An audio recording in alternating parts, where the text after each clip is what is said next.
ES Audio. What's up, guys? I'm John Weeks, and this is the Evening Standard's Tech and Science Daily. Coming up, a warning for Disney Plus password sharers. But first, Virgin Galactic is set to launch its first space tourism flight today, Thursday, with actual paying guests. This is a major milestone that could mark the beginning of a whole new style of tourism, albeit one reserved pretty much exclusively for the super rich. You're looking at tickets of around £200,000 or even more for a flight on this space trip, for a journey that only lasts about 90 minutes. Our tech journalist Simon Hunt says it's a huge moment for the space tourism industry. Among the three people who'll be astronauts for the day is retired Olympian, 80-year-old Brit John Goodwin. He's been waiting for this day since 2005, when he paid $250,000 for his place on the flight. The former Olympic slalom canoeist will become the second person with Parkinson's disease to go to space, and said he wanted to prove that his condition doesn't define him. Also on board will be mother and daughter duo, 46-year-old Keisha Shahaf and 18-year-old Anna Mayers from Antigua and Barbuda, who won their seats on board the flight in a competition. Simon told us, despite the astronomical ticket prices, there are plenty of people out there who can afford a trip on a Virgin Galactic flight. The average Joe isn't going to be able to take us up, but it might be something that billionaires become interested in. Don't forget, there are thousands of billionaires in the world, and so there might still be a long queue of people who want to have a go at spaceflight over the coming months. It's set to launch at 3:30 p.m. UK time and will carry out a 90-second climb at close to 4,000 kilometres an hour, travelling to an altitude of 279,000 feet before coming back to Earth.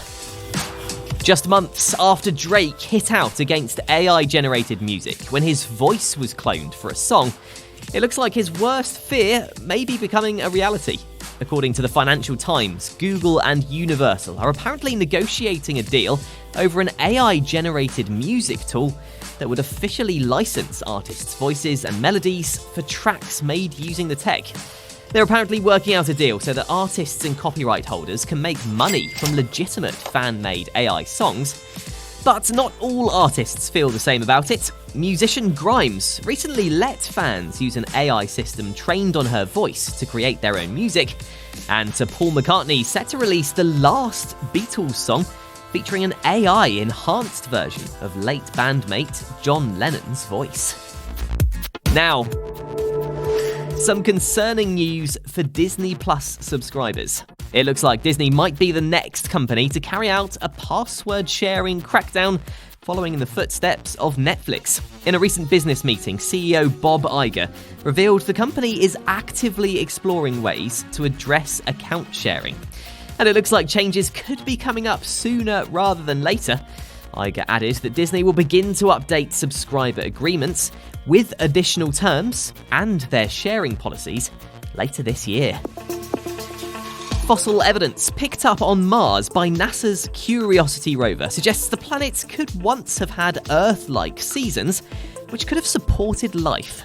Researchers say 3 billion years ago, wet and dry seasons would have provided ideal conditions for the formation of complex ancient organic compounds, effectively precursors to life. Experts say the red planet may have had a thick atmosphere all those years ago, which it lost over time, transforming the climate from one that might have supported life into the dry and frozen environment of today. The UK's Technology Secretary says the government does believe in encryption, as criticism of the online safety bill continues. The key point of contention is over plans to give regulator Ofcom greater powers to monitor private information that was previously encrypted. Encryption means no one but the sender and receiver of a message can read it, and the tech is used by the likes of messaging apps Signal and WhatsApp, who've both said they'd consider leaving the UK if measures to access encrypted messages are approved. Tech Secretary Michelle Donlan said technology is in development to enable you to have encryption, as well as to be able to access particular information on things like child abuse and sexual exploitation. Coming up, why dust could be a big issue for the International Space Station, and the AI recipe bot cooking up a storm. Make sure you're up to date with the latest tech and science news. Give us a follow during the break. Welcome back. Researchers are warning the International Space Station may be too dusty. UK and US researchers found concentrations of organic contaminants in the ISS's dust often exceeded the average amount found in homes and other buildings here on Earth across the US and Western Europe. They analysed samples from the air filters on board and found materials used in building and window sealant, stain removers, furniture fabrics, and electronic equipment. It's thought those dust particles were brought on board by astronauts' cameras, music players, tablets, and clothing. Professor Stuart Harrod, who worked on the study, said the findings could guide the design of future space stations, with several hoping to launch by 2030.